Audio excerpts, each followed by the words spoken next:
नाक में अणु तेल डाल लो और सब प्रकार के white fungus, black fungus, yellow fungus, fungus fungus fungus, उसके चक्कर में लोगों की आंखें निकाल दी, धूर्त कहीं के, आंखें निकाल दी, दांत निकाल दिए लोगों को, मार दिया लोगों को। क्यों?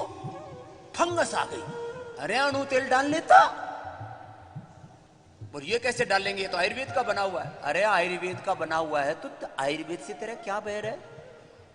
लोगों ने डालने नहीं दी, लेकिन जिन्होंने डाला उनकी हमने आंखें निकलने से, उनके जबड़े निकलने से, ब्रेन के ऑपरेशन से उनको बचा लिया, नहीं तो लोगों के बड़े कीड़े पड़ गए अंदर। अणु तेल की स्टोरी बताना, फिर इस पे आएंगे। हमने सभी प्रकार के बैक्टीरिया, वायरस, फंगस को यज्ञ थेरापी से 25 प्रकार के अलग अलग प्रकार के जो है बैक्टीरिया, वायरस, फंगस, करीब 25 प्रकार के अणु तेल से किसी भी प्रकार का फंगस दूर होता है। लेकिन एक रिसर्च पेपर में अभी तब तक उथल पुथल हो ली और लोग कट पिट के और अपने लुट गए, और वो रिसर्च पेपर छपने में 2 साल लग गए। मैंने रिसर्च पेपर छापने वाले भी कहें कि ये कैसे हो सकता है कि ये आयुर्वेद के महर्षि चरक, सुश्रुत, धन्वंतरी हजारों साल पहले भी, उनको क्या पता कि कोरोना क्या था? अरे हमारे पूर्वजों को वर्तमान, भूत, भविष्य सब कुछ बोध था, ऐसे हमारे पूर्वज थे। ये अणु तेल पेपर छापने में 100 इंक्वायरी की। अब देखो जो है पूरा ये जो पेपर छापा ना, इसके ऊपर 100 बार डॉक्यूमेंट मांगेगी। ऐसा कैसे हो सकता है? और कंपैरेटिवली हमने खाली अणु तेल ही नहीं, जो एलोपैथी की जो अलग अलग ड्रॉप्स हैं, अलग अलग मेडिसिन है, उनका है अलग अलग जो मेडिसिन है उनका भी, और इसमें जो रॉ मटेरियल तेल यूज होता है, अलग अलग हब्स होते हैं, उनका अलग अलग कंपैरेटिव करते हैं। एक तरह से नहीं करते, रिसर्च भी 10 दिशाओं से करते हैं। इसके बारे में बताना चला। और ये देखो हमने दिया 25 रुपए में। जिन्होंने कोई शोध नहीं किया, कोई रिसर्च नहीं किया और पता नहीं क्या घोट के दे रखा, वो लोग इसको 300, 100, 200, 300, 500 रुपए में बेच रहे हैं। हमारा अणु तेल अच्छा है और उनके फार्मूलेशन का नहीं पता, बनाने के तौर तरीके का, मेथड का नहीं पता, और कोई रिसर्च नहीं किया। ये है पतंजलि की सेवा। दूसरे दे रहे हैं 300 रुपए में, कोई 100 रुपए में, तो हम दे रहे 35 रुपए में, 25 रुपए में, 25 रुपए में दे रहे हैं। शंख, कबरदक, मुक्ता, शुक्ति, भस्म हम देते 10-15 रुपए में, दूसरे बेच रहे 50-60-100 रुपए में, और पता नहीं क्या घोट रखा है। ऐसा मामला है। तो ये ऐसे इसको हल्के में मत लेना। क्या किया था अणु तेल पर, जरा बताओ। ओम स्वामी जी, तो अणु तेल ब्लैक फंगस के लिए मारता है, इसके बारे में हमने शोध तभी शुरू किया था जब जैसे ही ब्लैक फंगस का एक पहला केस इंडिया में आ गया था, और पूज्य आचार्य श्री स्वामी जी का इंस्ट्रक्शन था कि इसको हम ट्राई करके देखते हैं। हमने काफ़ी सारे फॉर्मुलेशन ट्राई किए, अणु तेल का डेटा सबसे अच्छा था। और उसके लिए हमें क्या करना था कि हमें ब्लैक फंगस को अपने लैब में ग्रो करना था। हमने ब्लैक फंगस को अपने यहाँ प्लेट्स में ग्रो किया, जो अगर आप स्क्रीन पर देख पाएँ तो मेरा स्क्रीन दिखा दीजिए। जो आपको नीचे गोल गोल सर्कल दिखाई दे रहे हैं, वो खाली प्लेट्स हैं जिनमें आप फंगस हम ग्रो करते हैं, और जो सफ़ेद सफ़ेद क्लाउड से बने हुए हैं बीच में, वो एक्चुअली फंगस की कॉलोनी है। तो ब्लैक फंगस की शुरुआत जब होती है तब वो सफ़ेद हो जाता है, वो पक के स्वामी जी बाद में काला हो जाता है। उस फंगस को, जैसा आप जो बीच का देखेंगे जो अनट्रीटेड लिखा हुआ है, उस पर जब कुछ हमने ट्रीटमेंट नहीं दिया तो वो बड़ा होता चला गया, और जब हमने इसको अणु तेला दिया तो उसने डोज डिपेंडेंस तरीके से उसको मारा। उसके साथ साथ हमने पैरेलल में जो एलोपैथिक की दवाई है, जो सबसे ज़्यादा यूज़ की गई थी, जो स्वामी जी ब्लैक में भी बिकी थी ब्लैक फंगस के टाइम पे, कितना रुपए में थी वो 6-6 हज़ार रुपए में उसका एक ड्रॉप। 6-6 हजार रुपए में ब्लैक फंगस की एलोपैथी की दवाई ब्लैक में बिकी 6,000 रुपए में, और हम दे रहे थे 25 रुपए में। हमको लोग बावड़ा कह रहे थे और वो डाल डाल करके अपने नाक, आंख, कान, गला और दिमाग कटवा रहे थे। तो स्वामी जी वो जो दवाई है उसका नाम है एम्फोटेरिसिन बी, जो इसी की एलोपैथिक की दवा मानी जाती है। उसको हमने पैरेलल में रन किया और पाया कि अणु तेल का डेटा उसके मुकाबले और अच्छा था, उससे भी ज्यादा अच्छा है, उससे भी ज्यादा अच्छा, साइंटिफिकली प्रूव किया हमने। और ये जो आप देखना स्वामी तो जी, रिसर्च पेपर ने छापने से पहले बोले भाई हम नहीं छापते, तुम तो ये जो है हमारी खाट खड़ी कर रहे हो। एलोपैथी के जर्नल में अपने आयुर्वेद की रिसर्च छपवा रहे हो और हमारी खटिया खड़ी कर रहे हो। तो स्वामी जी ये जो आप फिगर देख रहे हैं, ये एलोपैथिक का बड़ा जर्नल है, जर्नल ऑफ अप्लाइड माइक्रोबायोलॉजी। उसमें ये अप्लाइड माइक्रोबायोलॉजी उसमें छापा है। ये वर्ल्ड के टॉप जर्नलों में किसी के अप्रोच से नहीं छपते रिसर्च पेपर। यदि आपका पूरा साइंटिफिक डेटा, पूरे उसके रिसर्च के पूरे नॉर्म्स हैं, उसके अकॉर्डिंग आप छापते हो, तब और वो तो हमारा आयुर्वेद के रिसर्च पेपर तो कोई छापता ही नहीं था पहले। बोले ये कैसे आयुर्वेद क्या है इसकी। चाइना ने तो अपनी चाइनीज मेडिसिन को बहुत बढ़ा लिया, ये एक अलग तरह की बात है। पूरी दुनिया अलग अलग ढंगों से अपनी चीजों को स्टेब्लिश कर रही है और हम उसमें पिछड़ी रह गए थे। अब वो गौरव हम स्थापित कर रहे हैं। 500 से ज्यादा रिसर्च पेपर हमने छापे हैं। एक बार हमारे सारे साइंटिस्टों का अभिनंदन करो इस बात के। 500 से ज्यादा। और रिसर्च के जो रिसर्च पेपर नहीं छपे उसके नीचे की बैकग्राउंड की रिसर्च वो तो करीब 5000 है। और वो करीब 5000 है। जो अलग अलग उसके रिसर्च के पहले की जो वर्किंग है वो 5000 प्रकार के रिसर्च हुए, तब जाकर के 500 से ज्यादा पेपर छपे। उसके बैकग्राउंड में बहुत काम करना पड़ता है जी। और स्वामी जी इन स्टडी में जैसा आपने बताया कि हमने जो अणु तेल का बेस ऑयल है, जो तिल का तेल है, सीसमे ऑयल, उसका भी किया प्रयोग और पाया कि तिल के तेल अकेले से कोई इफेक्ट नहीं आ रहा था। जो इसमें औषधियां मिली हुई हैं, जो 25 अलग अलग हर्ब्स मिली हुई हैं, उसकी वजह से इसमें एफिकेसी आई थी स्वामी जी। वो बेस का काम कर रहा था। अब कुछ लोग कहते हैं ये भी हम रिसर्च करते हैं कि तेल का असर है कि जड़ी बूटियों का असर है कि समग्रता में असर है कि जो मैं बात कर रहा था वननेस, कोएग्जिस्टेंस एंड हार्मनी, ये कैसे आती है चीजें। तो अकेला शरीर कुछ नहीं करेगा, फूकना पड़ेगा। अकेली आत्मा कुछ नहीं करेगी वो तो ऐसी हवा में उड़ती फिरेगी। अकेली आत्मा कुछ नहीं करेगी, अकेला शरीर कुछ नहीं करेगा। आत्मा को शरीर का बेस चाहिए, जड़ी बूटियों को तिल के तेल का बेस चाहिए। अकेला तिल का तेल कुछ नहीं करता है।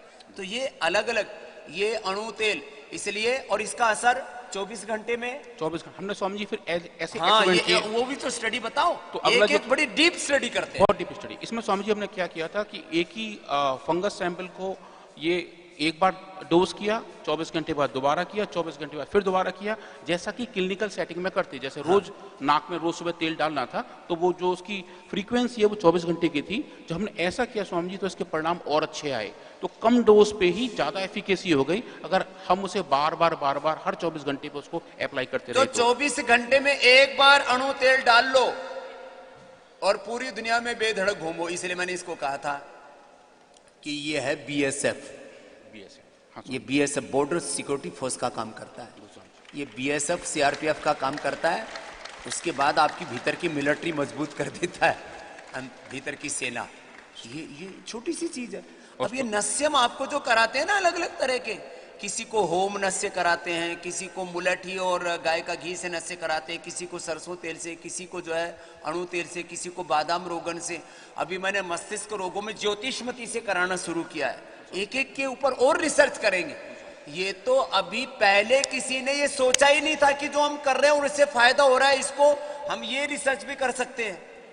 स्वामी जी हमने इसमें चूंकि जब हमने इसको पब्लिकेशन को भेजा तो जो बेसिक क्वेरी आती है कि ये दवा काम कैसे कर रही है, अणु तेल अपना काम कैसे कर रहा है, तो उसके मोड ऑफ एक्शन को ढूंढने के लिए हमने पाया स्वामी जी कि जो ब्लैक फंगस की जो खुद की सेल वॉल है, जो उसकी दीवार है, उसमें एक मॉलिक्यूल होता है अर्गोस्टेरॉल, जो इसका बिल्डिंग ब्लॉक का काम करता है, ईंट की तरह होता है उस दीवार में। अणु तेल जाके उस ईंट को बाहर निकालता है स्वामी जी। अर्गोस्टेरॉल का जो कंसंट्रेशन है, मैकेनिज्म भी पता लगा लिया कि कैसे ठीक कर रहा है, what is the mechanism behind this benefit. That's what. So then ये जो फिर फाइंडिंग है वो ये बता रही थी कि डोज डिपेंडेंट और टाइम डिपेंडेंट मैनर में अणु तेल ने अर्गोस्टेरॉल का कंसंट्रेशन कम कर दिया। और उसके साथ साथ जो मैच्योर फंगस है जिसके स्पोर्स बनते हैं बाद में, जो स्वामी जी बीज की तरह होती है, जहां जहां स्पोर उड़ के जाते हैं एक इंसान से दूसरे इंसान में फंगस फैलता है, तो उन स्पोर्स का रीजर्मिनेशन, उन स्पोर्स का दोबारा नया फंगस बनना, वो भी अणु तेल ने कंसंट्रेशन डिपेंडेंट तरीके में कम किया स्वामी जी। तो इंसान का अगर किसी को इन्फेक्शन वो तो दूर होगा ही, औरों को वो इन्फेक्ट नहीं कर पाएगा, वो भी ये काम अणु तेल कर सकता है स्वामी जी, और उसने किया है। दोनों काम करेगा, खुद को होगा नहीं और दूसरे को फैलाएगा नहीं। इसकी एक्सपायरी 2 साल की। 2 साल की है। 2 साल की। वैसे 2 साल वो लिखना पड़ता है, होता नहीं है, वो नियम बना रखा है इसलिए लिखना पड़ता है। 2 साल में भी नहीं होता, ठीक है ना। अभी जैसे ही मेरे हाथ में है, ये 2022 का बना हुआ है, 2024 तक लिखा हुआ है, 2025 के बाद भी आप प्रयोग कर लेने लो कुछ नहीं होगा। और स्वामी जी इसका जो अगला हिस्सा था कि जो आयुर्वेद में भी दरअसल क्या, कुछ इन बेवकूफ लोगों ने नियम बना रखे हैं। वर्ल्ड में नियम बनते हैं, हिंदुस्तान वाले उसको फॉलो कर लेते हैं, बेकार की चीजों को। रस, रसायन, भस्म, पिष्टी, पा, ये जो है ना, ये एक्सपायर होती ही नहीं है। अच्छा बताओ, सोने का क्या एक्सपायरी डेट है बताओ। हनी बहुत अच्छा एग्जांपल, हनी का हनी सबसे नॉन एक्सपायर्ड प्रोडक्ट जो है सोने की क्या एक्सपायरी डेट होगी? कुछ नहीं। फिर भी बोले इस पे भी एक्सपायरी डेट लिखो। क्यों? बोले सारी चीजों में लिखी जाती है, जो मेडिसिन उस पे लिखा जाता है, यहां तक कि हनी। बताना। तो हनी के बारे में ऐसा कहा जाता है कि स्वामी जी वो ऐसा प्रोडक्ट है जिसकी कभी एक्सपायरी नहीं होती। हनी सालों साल कभी भी खराब नहीं होता, और जितना पुराना हनी होता है उतना ही अच्छा माना जाता है। उसके अंदर उसकी प्रॉपर्टी बढ़ती जाती है, और खुद प्रिजर्वेटिव है। हनी तो खुद प्रिजर्वेटिव का काम करता है। वो कैसे उसमें कोई बस वो ठीक तरीके से, उसमें ज्यादा मॉइस्चर नहीं होना चाहिए, वो एक प्रॉपर तरीके का हनी हो। अब तो ऐसे स्टैंडर्डाइजेशन हो गया, मशीन से एक बार गुजारो तो उसका मॉइस्चर भी कंट्रोल हो जाता है, बाकी चीजें भी कंट्रोल हो जाती है। तो एक बार हनी को रख लो, लेकिन उसके ऊपर भी एक्सपायरी लिखना पड़ता है, सब चीजों पे लिखना। घी के ऊपर भी एक्सपायरी लिखना पड़ता है। घी कोई एक्सपायरी थोड़ी होता है, वो जो है फिर औषधि बन जाता है, खाने के काम पहले खा लो बाद में लगा लो। एक्सपायरी कहां हुआ? पुराना घी तो अस्थमा, कफ, कोल्ड, इन चीजों में दादा दादी नाना नानी अपने लगाते थे। चलो ये एक एक चीज का बड़ा गहरा तत्व ज्ञान है। कपालभाति, अनुलोम विलोम, अपना प्राणायाम करते रहो। ये तो बीच बीच में रिसर्च की इनपुट आपको बता रहे कि आपको जो कुछ करवाते उसके पीछे ऐसा रिसर्च भी करना पड़ता है।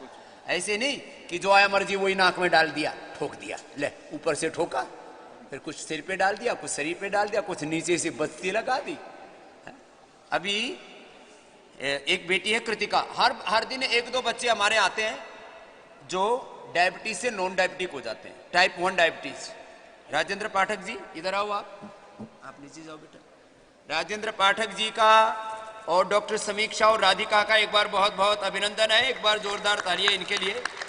बड़े विद्वान महापुरुष हैं और एजुकेशन के क्षेत्र में बहुत बड़ा कार्य कर रहे हो बेटा। आपको मैं इसलिए बुलाया कि आपको कॉन्फिडेंस आ जाएगा। जिन बच्चों का, कुछ बड़ों का भी, जिनका इंसुलिन बंद हो गया है, अच्छा बेटा खुश रहो। राधिका जी, समीक्षा जी, आशीर्वाद। तो ये टाइप 1 डायबिटीज ठीक हो जाता है। तो कहते डायबिटीज तो ठीक होता ही नहीं, डायबिटीज के पीछे नॉन डायबिटिक नहीं होते। बैठ। हमने डायबिटीज के पेशेंट को नॉन डायबिटिक कर दिया है, और 100 से 150 यूनिट तक जो ले रहे थे इंसुलिन, 100 से 150 यूनिट। ये छोटी गुड़िया, हाँ दौड़ा के लाओ इसको, ऊपर लेके आओ। ये पहले दिन आई, स्वामी जी मेरे को शुगर ठीक करनी है, फिर मेरे को लड्डू खाना है आपके हाथ से। मैंने कहा जरूर तेरे को खिलाएंगे। तो ये लड्डू खाने आ रही है, इसके लिए जोरदार ताली बजा दो। छोटे छोटे बच्चों जिनको पता ही नहीं है डायबिटीज क्या होती है, वो उन बच्चों को डायबिटीज हो गई। इंसुलिन बंद कराना। मैं आपको एक आश्चर्य की बात बताता हूं। हमारे यहाँ के डॉक्टर नीरज और डॉक्टर सलील जी बोले स्वामी जी आपसे एक बात कहें। डरते डरते पूरे आए मेरे पास, बोले जी आपके सामने बोलने की हिम्मत तो नहीं हो पा रही, लेकिन आप ना ये मत बोलो कि डायबिटीज ठीक हो जाती है। मैंने कहा तुमको ये दिमाग में कहां से खुरापात आ गई? बोले जी इसलिए तो हम डर रहे थे। बोले ये कैसे हो जाएगा, ये हो ही नहीं सकता। अब बाहर के लोगों की तो बोलती बंद की है हमने, डॉक्टर सलील जी और डॉक्टर नीरज जी की बोलती बंद की मैंने। वो भी बोलते थे ये तो हो ही नहीं सकता साहब। और फिर 2-4 की हो गई, 10 की हो गई, 100 की हो गई, अब तो 1000 की हो गई। पहले बोलते थे ये तो शायद अभी तो आपने कंट्रोल कर दिया खान पान और सब औषध उपचार से, घर में जाके हो गई तो 1-1 साल 2-2 साल जिनको हो गई। इधर इसको दो भाई च्यवनप्राश दो, इसको वो गुड़ वाला च्यवनप्राश, और दूसरा डायबिटीज वाला भी च्यवनप्राश है। अब ये खाना है ना, ये च्यवनप्राश खाना, पहले ये खाना, फिर 1 महीने बाद ये खाना, ठीक। और तेरी मम्मी के लिए ये है, उसको